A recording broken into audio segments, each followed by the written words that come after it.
President, in 1968, before you were elected, you wrote that too many shocks can drain a nation of its energy and even cause a rebellion against creative change and progress. Do you think America is at that point now? I think that many would speculate. I've noted a lot on the networks particularly, and sometimes even in the newspapers.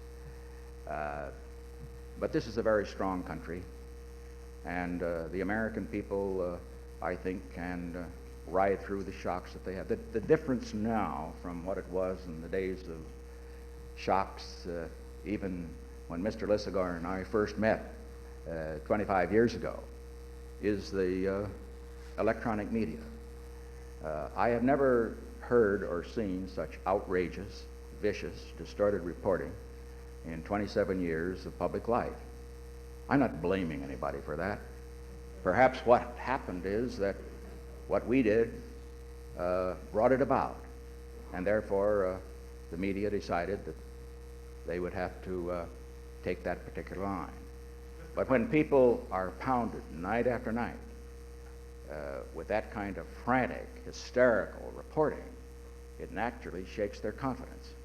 And yet, I should point out that even in this week, when many thought that the president was shell-shocked, unable to act, the president acted decisively in the interests of peace and the interests of the country.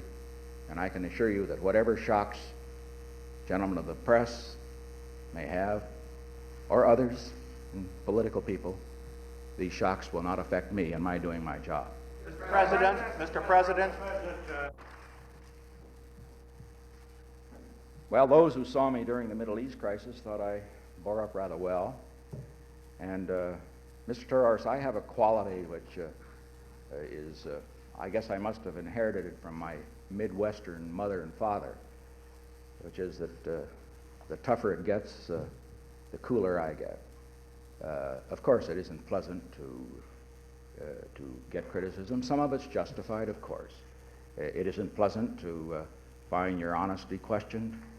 It isn't pleasant to find, for example, that, speaking of my friend Mr. Rebozo, that despite the fact that those who printed it and those who said it knew it was untrue, said that he had a $1 million trust fund for me that he was handling. It was nevertheless put on one of the networks, knowing it was untrue. It isn't pleasant, for example,